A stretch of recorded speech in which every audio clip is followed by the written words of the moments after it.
ജനദ്രോഹ നയങ്ങൾ തുടരുന്ന കേന്ദ്ര സർക്കാരിന്റെ തെറ്റായ നയങ്ങൾക്കെതിരെ മെയ് 20-ന് ദേശവ്യാപകമായി നടക്കുന്ന അഖിലേന്ത്യാ പണിമുടക്ക് വിജയിപ്പിക്കുമെന്ന് CITU മണ്ണാർക്കാട് ഡിവിഷൻ കൺവെൻഷൻ. ലോക തൊഴിലാളികളുടെ ദിവസമായ മെയ് 1-ലെ മെയ് ദിനം അതിഗംഭീരമായി നടത്താനും കൺവെൻഷൻ തീരുമാനിച്ചു. മണ്ണാർക്കാട് റൂറൽ ബാങ്കിൽ ചേർന്ന കൺവെൻഷൻ CITU സംസ്ഥാന കമ്മിറ്റി അംഗം TK അച്യുതൻ ഉദ്ഘാടനം ചെയ്തു.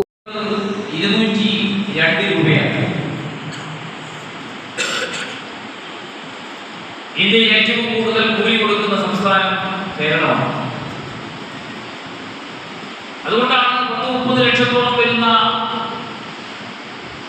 കുടിയേറ്റ തൊഴിലാളികൾ കേരളത്തിൽ അവരെ അതിഥി തൊഴിലാളികൾ എന്ന ഓമന പേരിട്ടുകൊണ്ടാണ് ഇടതുപക്ഷ ജനാധിപത്യ മുന്നണി ഗവൺമെന്റ്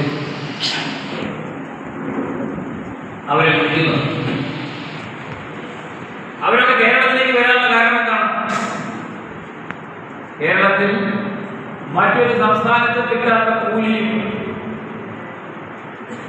വിശ്രമവും മാന്യമായ ജീവിതവും കേരളത്തിൽ ലഭിക്കുന്നു എന്ന ഒറ്റ കാരണം കൊണ്ടാണ് കേരളത്തിലേക്ക് ഈ അതിഥി തൊഴിലാളികളുടെ ഒഴുക്കുണ്ടാവുന്നത്. മോദി പറഞ്ഞ കൂലിയാണെങ്കിൽ അവരിന്ന് കേരളത്തിൽ വന്ന് പണിയെടുക്കുന്നതിന്റെ ഏതാണ്ട് 10-1 ഭാഗം കൂലിയാണ് അവർക്ക് ലഭിക്കുക.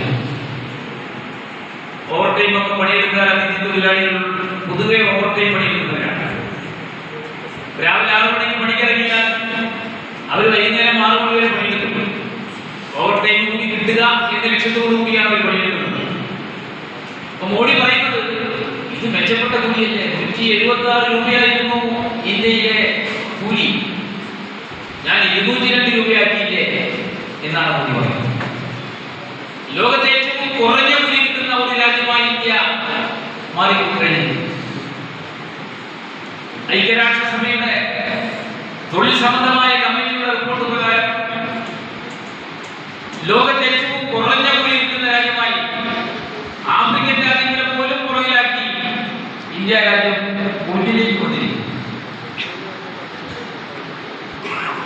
ലോകത്തെ ഏറ്റവും കൂടുതൽ ദരിദ്രർ അധിവസിക്കുന്ന രാജ്യം മോദിയുടെ ഈ 10-11 കൊല്ലത്തെ ഭരണത്തിന്റെ ഫലമായി ഇന്ത്യ രാജ്യം മാറിക്കഴിഞ്ഞിരിക്കുകയാണ്. പട്ടിണി മരണം, പകർച്ചവ്യാധികൾ, തൊഴിലില്ലായ്മ, കുറഞ്ഞ കൂലി, അങ്ങനെ തുടങ്ങിയിട്ടുള്ള ഒരു രാജ്യമായി ഇന്ത്യ രാജ്യത്തെ 10-11 കൊല്ലത്തെ മോദി ഭരണത്തിൽ മാറ്റിയെടുത്തു എന്നുള്ളതാണ് മോദി ഭരണത്തിന്റെ ക്രെഡിറ്റ്. ലോക മുതലാളിമാർ അതിൽ വളരെ പ്രധാനപ്പെട്ടവരാണ് ഇൻഫോസിസിന്റെ ഉടമസ്ഥൻ ശ്രീ നാരായണമൂർത്തി. അദ്ദേഹം പറഞ്ഞത് 6 ദിവസം നിങ്ങൾ പണിയെടുക്കുമ്പോൾ 70 മണിക്കൂർ പണിയെടുക്കണം. LNG എന്നറിയപ്പെടുന്ന ലോകത്തെ പുസ്തക കമ്പനിയാണ് അതിന്റെ MD ശ്രീ സുബ്രഹ്മണ്യം പറഞ്ഞത് നിങ്ങൾ 6 ദിവസം പണിയെടുക്കുമ്പോൾ 90 മണിക്കൂർ പണിയെടുക്കണം. 90 മണിക്കൂർ എന്ന് പറഞ്ഞാൽ ഒരു ദിവസം 15 മണിക്കൂർ. മറ്റൊന്നുകൂടി അദ്ദേഹം കടത്തി പറഞ്ഞു, എന്തിനാണ് ഈ ഞായറാഴ്ച ലീവ് എടുക്കുന്നത്? വീട്ടിലുള്ള പെണ്ണുങ്ങളുടെ മുഖത്ത് നോക്കിയിരിക്കാനാണ്.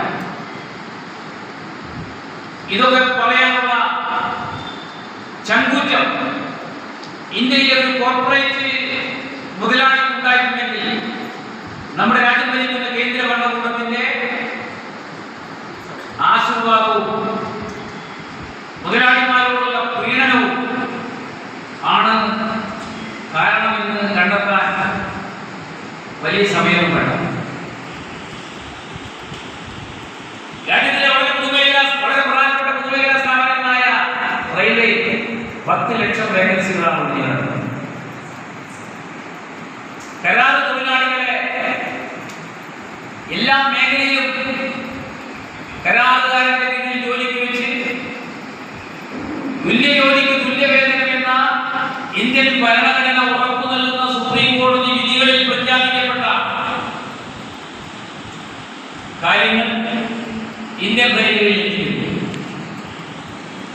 റെയിൽവേ സ്റ്റേഷനിൽ തൊഴിലാളികളെ അടിമകളെ പോലെ കാണുക എന്നതാണ് രാജ്യം ഭരിക്കുന്ന നരേന്ദ്രമോദി സർക്കാരിന്റെ നയമെന്ന് അദ്ദേഹം കുറ്റപ്പെടുത്തി. CITU നേതാക്കളായ P. മനോമോഹനൻ, കുട്ടി രാമകൃഷ്ണൻ, അശോക്, K. കുമാരൻ, P. ദാസൻ എന്നിവർ സംസാരിച്ചു. Division president M. കൃഷ്ണകുമാർ അധ്യക്ഷത വഹിച്ച യോഗത്തിൽ division secretary K. P. Masood സ്വാഗതവും CITU ജില്ലാ കമ്മിറ്റി അംഗം ഹക്കീം മണ്ണാർക്കാട് നന്ദിയും പറഞ്ഞു. മെയ് ദിന റാലി രാവിലെ 9 മണിക്ക് കോടതിപ്പടിയിൽ നിന്നും ആരംഭിച്ച് KTM സ്കൂൾ പരിസരത്ത് സമാപിക്കുകയും സമ്മേളനം ഉണ്ടാവുകയും ചെയ്യുമെന്നും കൺവെൻഷൻ അറിയിച്ചു. നിങ്ങളൊരു വിദേശയാത്രയ്ക്ക് ഒരുങ്ങുകയാണോ? എങ്കിൽ 25 വർഷത്തെ സേവന പാരമ്പര്യമുള്ള Safiya international tours and travels നിങ്ങളുടെ സുരക്ഷിത യാത്രയ്ക്ക് വഴികാട്ടിയാകും. Safiya international tours and travels, main road, Mannarkkad.